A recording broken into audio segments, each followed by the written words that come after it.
Welcome. My name is Jasmine Kamboj, and I'm a medical oncologist and hematologist in the state of Minnesota and your host for the day. Empowering Oncologists is a podcast brought to you by OncoDaily, where we will focus on day-to-day concerns of an oncologist's being and workflow with a vision to find sustainable solutions. We hope to share our stories of wins, losses, resilience, and inspire and empower our community because we fly higher and longer when we fly together. Before we dive in, a disclaimer.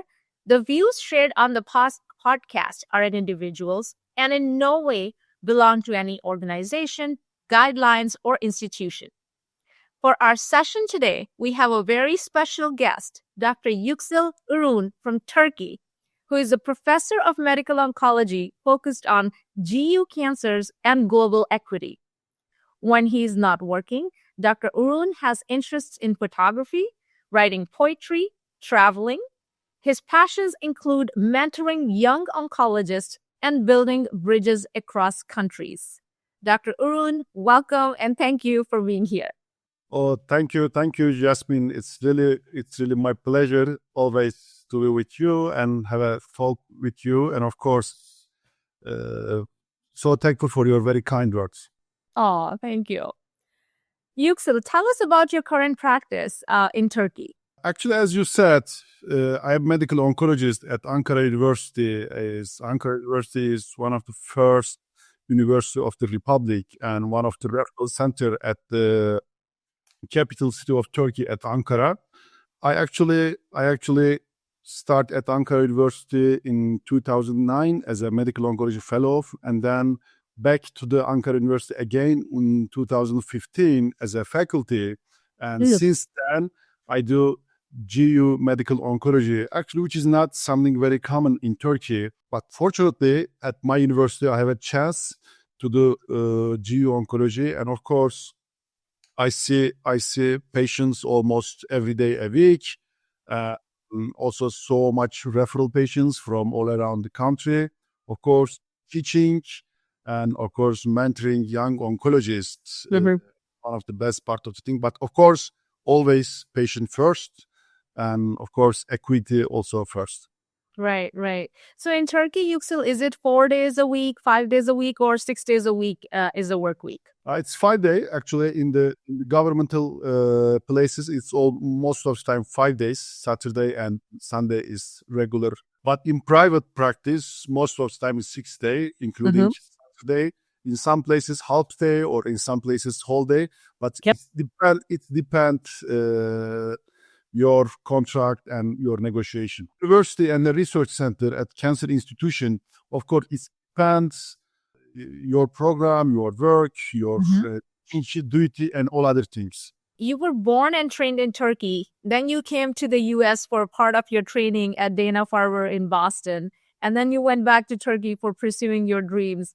Tell us a little bit about your journey. Actually, I grew up in Aydın, which is at west part of the Turkey, sunny town.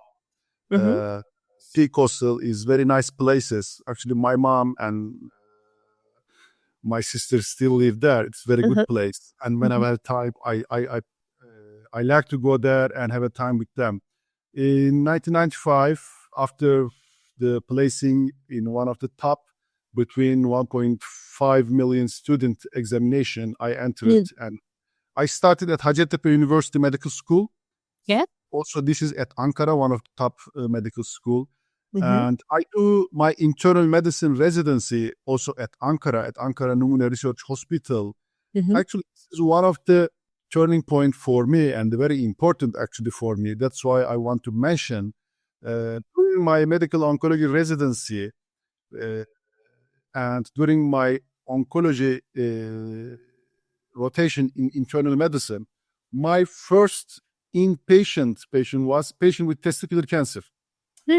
Young guy, and actually at that time I realized that even in patient with metastatic diseases, testicular cancer is curable diseases. So actually I consider testicular cancer as a model disease for me. I decided to follow and pursue in GU medical oncologist because of my first patient with testicular cancer. And during that time, our clinical chief, during the clinic work, actually give me one paper, and I read the number of the page was, I'm not sure, but let's say 30. It is classification of testicular cancer, like a good risk, intermediate risk, and poor risk. When I see the number of the pain is 30, I said there should be additional page of this. And for the first time, I learned about NCCN guideline. And I find the rest of the guideline and read the guideline. And I said, hey, oncology seems very straightforward. We have a guideline, we have everything. So it should be easy to do. And I decided to do oncology and the GU oncology. And during my fellowship at Ankara University in 2011, there was a kidney cancer meeting in Izmir. It's close to Aydın. And actually, I say, okay, I can go to the Izmir, and I can visit my mom. So I go for this kidney cancer meeting. It is international. We have several colleagues from U.S., very well-known people at that time. Actually, during this meeting, and when I listened to several lectures, one of those guy actually get my attention, and he was Tony Schwery. I was thinking of that. Actually, at that time, he talked about biomarker in kidney cancer, which is still, we don't have reliable biomarker in kidney. Which year was this, Yüksel? 2011, almost 50 years ago. Yeah. His talk was about the biomarker in kidney cancer. Actually, it's inspired me. And after the meeting, we have a lunch with expert. So every attendee go to the table of one of those lecturer, and I choose to sit by Tony. I asked him. That time, I didn't have any idea how can you go to the U.S., work at U.S., and do research, do something like that. But just actually, his lecture was excellent. And his perspective actually inspired me. And I say him, okay, hey, Tony, I want to come and work with you. He's surprised. Hey, he said, this is not the way. You should have some reference and an email. It should be something in an official way. I insisted, and I say, okay, I will send you email, but you should to give a promise. You will reply my email. He said, okay, promise, I will reply your email. I think 2-3 days later, I just want to make sure he returned back to the home, and I sent first email. In less than 5 minutes, he replied me. Oh my gosh. That's how he is, right? Yeah, in less than 5 minutes, he replied me. And I think story started at that time. And 1 year later, I go to the Boston at Dana-Farber Cancer Institute, work with Tony, several excellent colleagues, Tony Schwery, Phil Kentoff, Mary Ellen Taplin. And I also met with Rana at Dana-Farber at that time, which is now my close friend. And several other colleagues from all around the world. Now they work with Tony, Lawrence, Fabio, Guillermo, several. Sorry for who I forgot, but now we are a big family, and still we see each other during the meeting, during the ASCO GU, during the ASCO, and Tony made it possible actually for us now, and we are a very, very big family. And now, not surprised, one of my very talented fellows, Emre, is working with Tony, and he is fellow of Tony. He's mentee, and next month he will back to Turkey. And we will work together as a geo-oncologist at Ankara University. That is a story in full circle. So your story is inspiring for all those people in different countries. Like, don't hesitate to reach out to people in the States or wherever. If you want to do research with them or you want to work with them, people actually love to give you opportunity if they can, right? That's yes. Actually, that's the takeaway. This is one of the very important things I learned from this. My personal story. You should be enthusiastic what you want, and you should show off. You should show your enthusiasm. You should show you really want to do this thing. There is several very, very good colleagues. They are really ready to help, to collaborate, work together. Wonderful. Thank you, Yüksel. That was very inspiring. How do you find practicing in Turkey different from what you've seen in the States? Any key differences? Actually, of course, I am not sure about the rest of the U.S. because I have experience only for one of the really high-level hospital at Dana-Farber Brigham Women Hospital. But what I see, actually, especially in Dana-Farber, in Brigham Women, there is like a combined physician-scientist role, both for research and seeing patients, also mentoring. But comparing in Turkey, actually, most of our time, we seeing patients, because in Turkey, let's say we have 85 million people, and or several also patients from around of the country, from different places, but there are only 1,400 medical oncologists in the country. The number is actually including fellows. It's like 100. So every oncologist in Turkey, it's very busy. All of us see so much patients, huge amount of patient load, and still actually we try to do some sort of research. Of course, I am very lucky at Ankara University. I have at least 1 or 2 day research day at my clinic, so it makes it possible to do several things with my fellow, with my resident. But the major difference is, especially in if you are not in big university at institution, most of the time you should see patient. There is less time for research. But other side, in U.S., actually in Dana-Farber, there are several new clinical trials, which is it's like a cutting edge science, very well known scientists, physician scientists, basic scientists.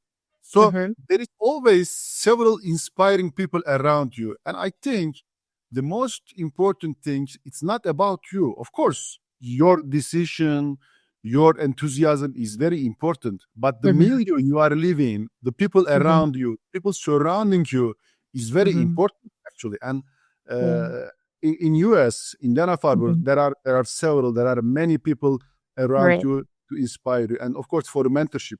But also another thing, maybe in Turkey, of course, it is about the access to treatments. Maybe we can talk later about that. Anyway, in any country, medical oncologists, I can say, always try to do their best. Even in U.S., in Turkey, in other parts of the world. I think that's why I am very, very happy with being medical oncologist. And I think medical oncologists always prioritize their patients. They put patient first. No matter how busy they are. For example, sometimes I have, let's say, 35 patients waiting to see me. But when I have patient in front of me, I just think those patients, and forget anything else, because every patient deserves best available treatments, best available care. So I think being oncologist is one of the best things in medicine. Oh, that's so sweet. Thank you. Yüksel, you bring up very important points, and I'm gonna take those and pivot to our next few questions. How do you apply NCCN guidelines in Turkey?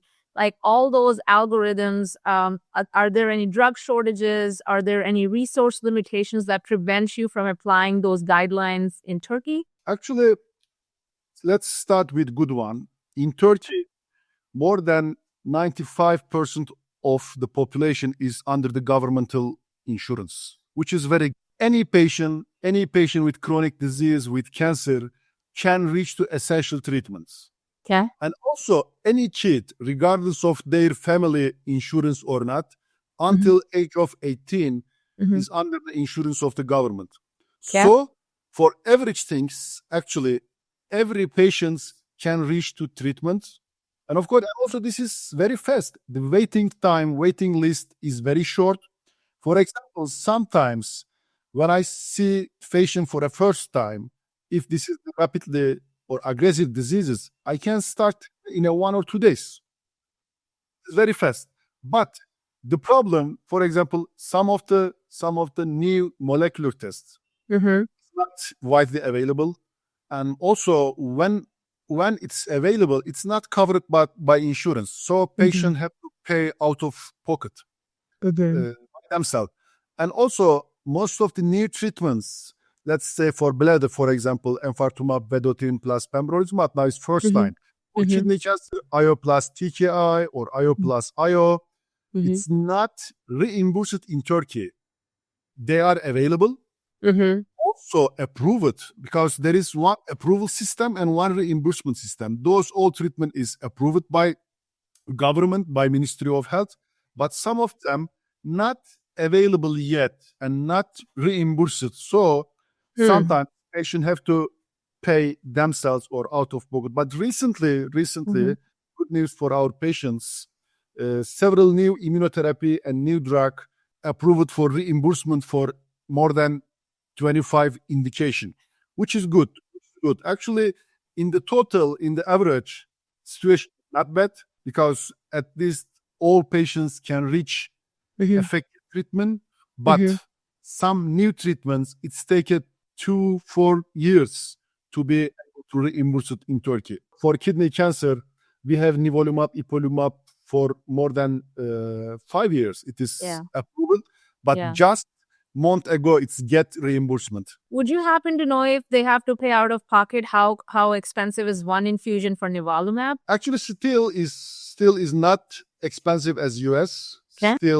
Still as maybe cheaper than US. But of course, when you compare the income of these people, still is really huge amount of money. It's not sustainable because let's say for 1 or 2, 3 cycles, maybe people can do it, can pay. But when you go to the more than beyond, it's not really possible and not sustainable. Still, it's expensive. Yüksel, you mentioned that in the whole country of Turkey, there are only 1,400 oncologists, including fellows. So everybody is super busy. How are people doing in terms of well-being? Like, how are oncologists feeling? Are they burned out? Are they doing well? Yeah, actually, especially for young generation, and of course, the expectation of new generation also is a bit different. It's not for Turkey, all around the global. And we all know the differences between new generation. Of course, this is not like a very strict, very bold, or like a white correct, but there is some differences. But actually, I like new generation because they are more pragmatic than us. Actually, they always ask, "What is for me in this?" They try to do best for them. Right. But in Turkey, since we are small, for example, we have a WhatsApp group which is almost include all oncologists in Turkey in same group. And it is very supportive. It's very supportive. Actually, the work is hard. The job is hard. We have so much patients, heavy loads, night call. It's work people out. But I think the mentoring, friendship, and peer support it's very good because we know we are all live in a same ship, and we need to understand each other. We need to help each other. And even we celebrate small win. Let's say ASCO abstract, ESMO abstract, any publication. We actually try to win and celebrate even small win. And for example, if you have challenging cases, for example, if you don't have experience about this treatment, these patients, you can just ask to the group each other, and you will get the answer in less than, let's say, 5 minutes.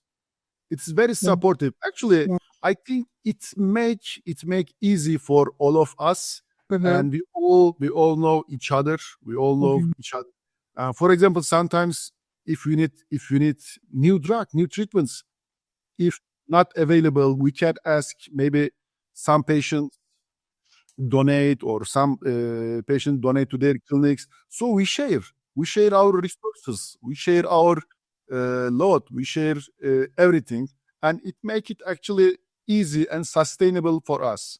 Even I know in some places, some oncologists see around 100 patients a day. Wow. It's huge. I can't even imagine that. Yeah, it's huge. But actually, we are all supportive. And especially in oncology, not for all specialty, but in oncology, oncologists get really high respect. And also, I think income also for oncologists is among one of the best in country if you compare with other specialty. So what you're saying is that the workload is definitely high, but the camaraderie and support system is so strong that people are not feeling burned. In fact, they're feeling happy about what they're doing. There's respect, there is connectivity. Because in some hospital in Anatolia, small city, most of the time we have only one oncologist. And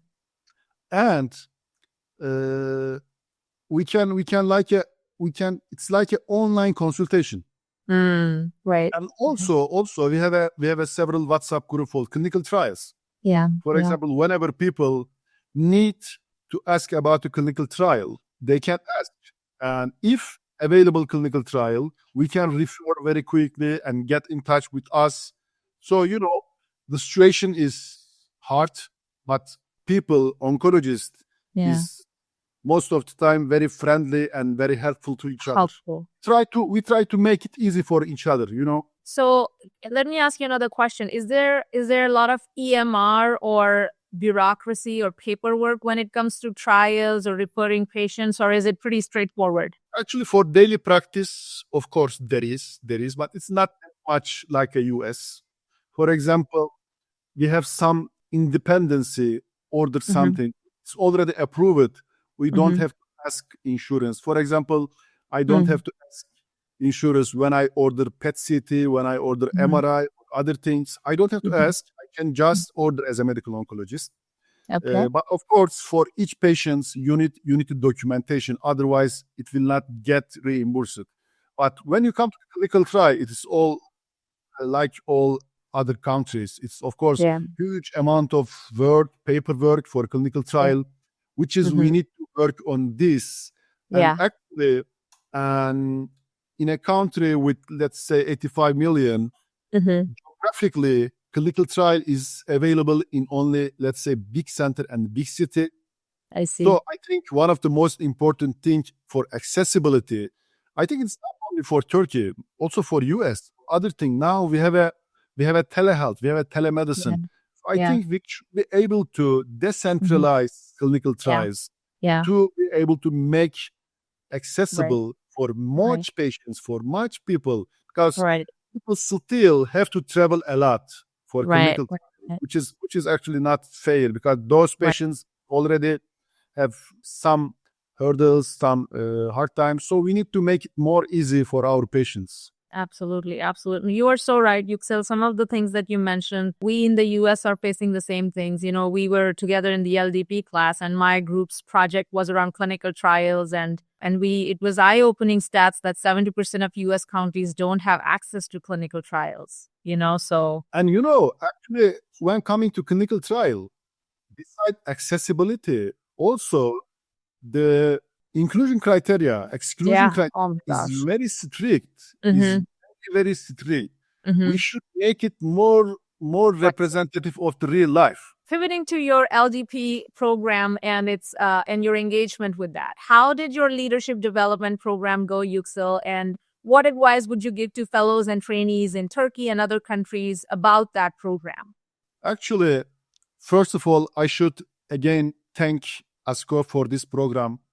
ASCO put so much effort for this, and I think this is one of the best program of the ASCO, and I feel very, very lucky to be accepted and graduated from this program. Of course, one of the best thing of the program is to meet peer like you and several other colleagues. It's really great, and still we continue. We still in communication with each other, and during ASCO, during the meeting, and it is best thing. And what I learned from this one, actually, the first important thing, we never have any formal education during our med school, our residency, our fellowship about the leadership. And at that program, I learned that leadership is something you can learn, something you can improve. Right. But the most important thing, please get involved early, as soon as possible, and volunteer for something. Don't think whether I am ready or not. Actually, you learn during process. If you want something, you learn during process. For example, when for the first time I applied this program, I didn't expect even accepted for this program. When I get approval, I was very, very excited. I remember like yesterday. So please get involved early, apply, be volunteer, and of course do publication. It don't need to be like a Nobel Prize. of Right. course, you have what you have. For Just example, start. if you have only epidemiologic data, just Right. publish, Right. because it is our responsibility also to make a picture, like it's driving picture of your community. Hey, this is our patients. 40% of those guys smoking, 20 not. So starting slow and start with what you have. And of course, Absolutely. I learned during the LDP, join committee, meet with people, inspire with people, make a networking. And it showed me leadership is about listening people and lifting other people. It's not about driving everything yourself. And the teamwork is more important than anything. If you want to go really far, go Mhm. on, you need a good team. And for the Absolutely. team, the first thing I think is sharing responsibility, and also sharing credibility, not only responsibility. Absolutely. I think I read a definition about leadership, which is leadership is working towards a shared goal by bringing out the best in others. Yes. So if everybody puts in, for 1% extra of what they are doing, I think it adds up to a lot. So you Yes. said it so well, Yüksel. All right. One advice you would give to yourself of 10 years ago. Yeah. Actually, this question is always update question, and you can always ask this question yourself. And what I say myself, actually, I say, please speak up sooner. Fear perfection less. Mhm. Actually, perfection is enemy of good. Right. And keep writing poem. All right, Yüksel. Pivoting to some fun part on the podcast. Questions about you and a rapid fire. Your favorite book? Actually, it is really hard to say only one book, but I can say Zorba the Greek is one of my favorite from Kazantzakis. Okay. And Crime and Punishment from Dostoevsky. Samarkand from Emin Malov. And also Emperor of All Maladies from Siddhartha Mukherjee. It is really one of the special book for me because it published, I think, in 2011. And Siddhartha do presentation when I was at Boston in 2012. And Oh, wonderful. I read that book at 2012 when I was at Boston. And of course, after that one, I read also Song of the Cell and The Gene, other book from Siddhartha Mukherjee. He is really one of the great physician and writer of our time. But actually, of course, I have several very good Turkish writer, but since these are well known, like Orhan Pamuk, Yaşar Kemal, they are all really great writer. But I think I have to say only one book. It will be Zorba the Greek. Aw.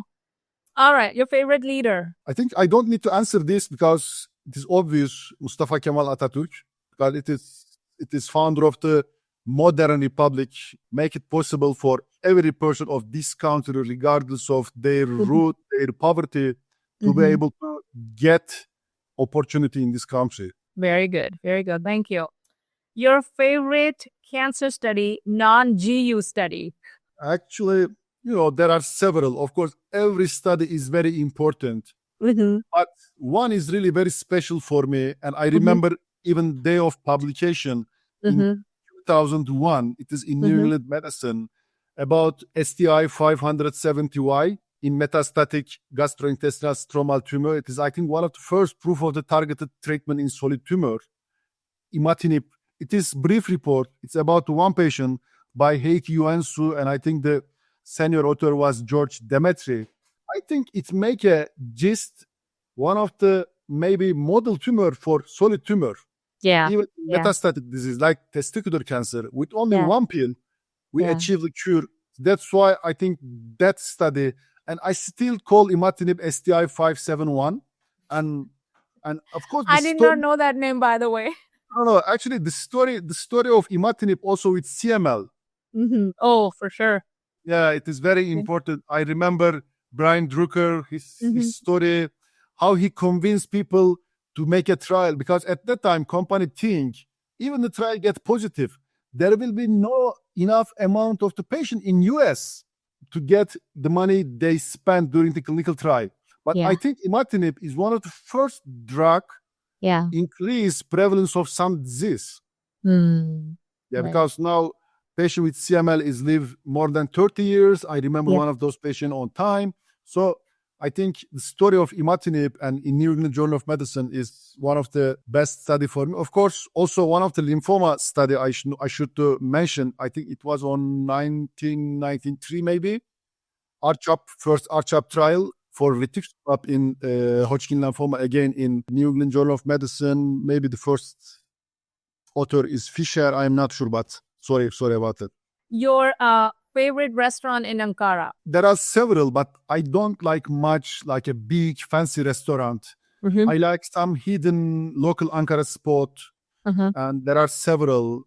Some of them even don't have name, but they are very small. And for example, I have one. They do only one type of recipe for more than 40 years. Wow. Yes, for So more they than don't 40 have years. names. So how do you, like, if you have to refer someone to them, how do you do that? Of course, the localization. It is small places, but there is several like that. I like more them. I don't like, let's say, fancy and big restaurant. Of course, they are very good. We go there with family, with friends. But I like to discover more small and local things. Aw. By the way, the treats you got for all of us for our class from Turkey, they were so good. I think they disappeared within minutes. Thank you. Your favorite travel destination, Yüksel? Actually, for art, Florence, Italy, and of course for sunrise, for perspective, is Cappadocia in Turkey. Oh, very nice. Very nice. Good deal. So Yüksel, give us an example. This is a fun fact about you. So give us an example about your use of metaphors around describing complex scientific things. And I think you use cartoons to do that. Cartoons and metaphors. Yes. Actually, I like that because I remember one of the quotation. I think it should be from Einstein or from Feynman. They said that if you cannot explain something in a 5-year-old kids, it means you didn't understand yourself too. So I try to absorb something and make a very concise summary. And for example, for X, for Twitter, I don't like a one-page post because actually I am very conservative when come to the using word. I try to use, because I think the best thing is explain something in a less word, as much as possible in less word. It's like a risk calculator. If you can do something with one word or with 5 words, why will you use hundreds? Right. And for example, when I think, and also during the class, when I explain and try to teach, I try to use some metaphor. Like we can call cell as a city, for example. We can describe cell as a city, immune drug as a key or door, for example. To be able to visit the city, you need to open the door. Right. It's like an inhibition, It's like an inhibition, like a brake. Yeah. You need to open the door. I believe, of course, we all say one picture, one drawing can replace hundreds of slides. I so agree with you because our concepts are so difficult, especially when we're talking to our patients. So what I have tried to use in my practice is I'd ask them, what their profession or job is or was, if they're already retired. And I would try to use that analogy to explain to them what I'm trying to say, which works out, I think, 80% of the time. For example, one patient sometimes asks me, why some of this tumor response or why some of them not response? Why we have a resistance to think? I say, hey, let's think there is 20 kids play in front of your window and they're very loud. You open the window and you yell them, hey, I am sleeping.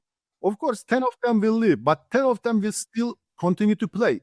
And again, next time you will go window, maybe 5 of them still will continue. And you will throw them, let's say, water or something like that. And this is like a resistant tumor. Absolutely. And of course, why tumor not answer the treatment? Why we don't get response? Let's say every day you use same road. And during the road, someone throw you a stone. Maybe at fourth one, you will change your road or you you will wear some coat, some Mhm. protect things. It's like a All tumor. right. And Right. tumor change their road, change their dress, change their dress code. So we need to change our approach to tumor too. It is like one of the basic way I explain my patients. Wonderful. Wonderful. Thank you for sharing that. Thank you. Last question for you, Yüksel. If you were to relive your life, would you become an oncologist? Actually, yes. Even it's hard, it's not easy because actually I learn meaning of the life, and each patients actually teach us how to live. Our patients are they are very strong. They are really very courage people. And even in a hard time, I think they always teach us how to be hopeful and how to try to do best for you. So actually, this is like a learning process also for me. Right. And from each patient, you learn something new. So Yeah. if I do medicine again, definitely it will be oncology. Wonderful. Thank you. Thank you, Dr. Ürün. And 3 key takeaways for the oncology community from our conversation today, which was very insightful, by the way, is for our fellows and trainees all over the world, please don't, prevent yourself from showing your enthusiasm. Please reach out to people, in other countries, whether, it's US, UK, even like other countries. Please reach out to each other and form connections. You will miss 100% of the shots that you don't take. So please take your shot. Don't hesitate. Reach out to people, and Dr. Yüksel Ürün's. So that's great. Second thing is that I think we all resonate with this concept. Like, we feel burnt out, or we feel, poorly in our professional life sometimes, not because of the demands of the job or the number of patients we see, but because of lack of support or lack of camaraderie, or what can I do at my level for being, less burned out or increasing well-being. Is the connections and the community and the networks and peer support is super valuable there. And last but not the least, again, Dr. Yüksel's story is super inspiring. Get involved with organizations like ASCO. His engagement with LDP program brought him several connections. He brought in so much value to the program as well, including the Turkish treats. So please reach out. Please get engaged with these organizations. They're fantastic in bringing rewards and professional satisfaction to your careers in very different and diverse sort of ways. So that is all, folks. Thank you to our viewers and listeners. This is Jasmine Kamboj and Dr. Yüksel Ürün from Turkey, signing off on behalf of OncoDaily from our conversation today on empowering oncologists. And please don't forget to log on to our playlist, which is available on YouTube now, on empowering oncologists. Thank you so much. Thanks, Dr. Ürün. Thank you. Thank you, Jasmine. Thank you for having us. Don't forget to like, comment, share, and subscribe to OncoDaily on YouTube.